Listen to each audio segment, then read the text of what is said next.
Africa Content TV.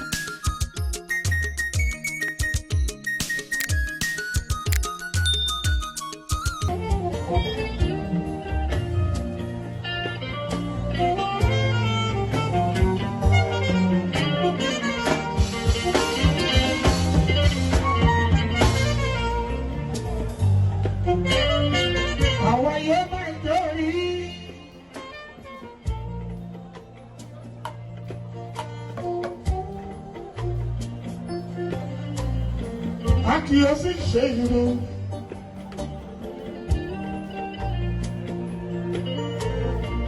Èmi yóò máa lékè ṣáá lọ́dọ̀ ayé wọn gbogbo.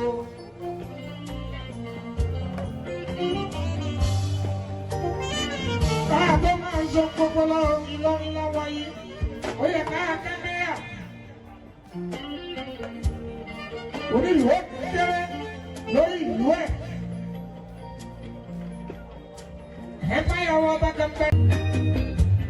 Ẹni nígbàgbọ́ ayẹyẹ ìbò àjọba kádà dé gbogbo. Èmi àjọ ọdún bẹ́ẹ̀ sọ èmi pé bàbá ṣe púpọ̀ fún mi níbẹ̀ ni.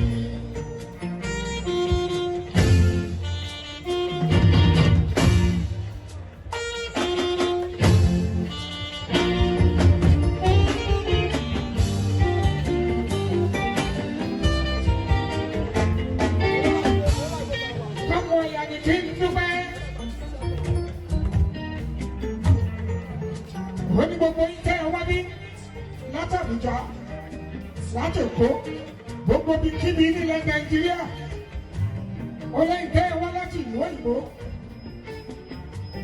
oníkàlẹ́ tẹ́ ẹ bá kú òfin àdéhùn balẹ̀ o àrìnà kọ́rẹ́ àpò.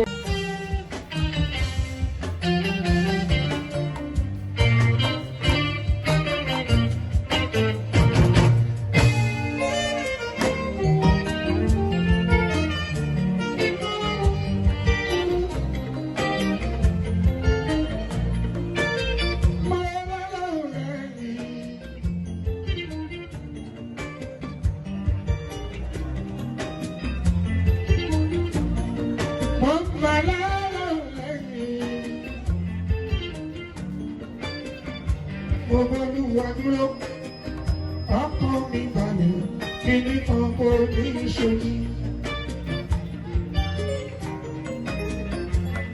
Àwa yóò máa ń jẹ́ rí, a sì yóò sì ṣe èrò. Àwa yóò máa yẹ pé ṣáá lọ́jọ́ ayé wa gbogbo. Èmi àjọ máa tún bẹ́ẹ̀ sẹ́sọ̀. Orí ọmọ ilé yẹn. Esa tó mú ara láyé dé lọ́wọ́ láyé lọ́wọ́ lọ́wọ́ Alhaji Tóyìn Abubakar Abdulrahman ààrẹ bàbá kílò ti lọ́ọ̀fà ṣì Musbau Ọláníyì Ayọ̀dèjì Tọ́lání ààrẹ wáyé Ìṣọ̀lá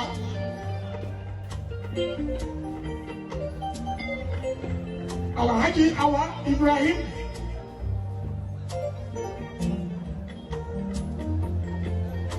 Political nice presence here. Aja Bola. We not to go here. We not to be Shakaya. Aja Titilaya Bola Mustafa.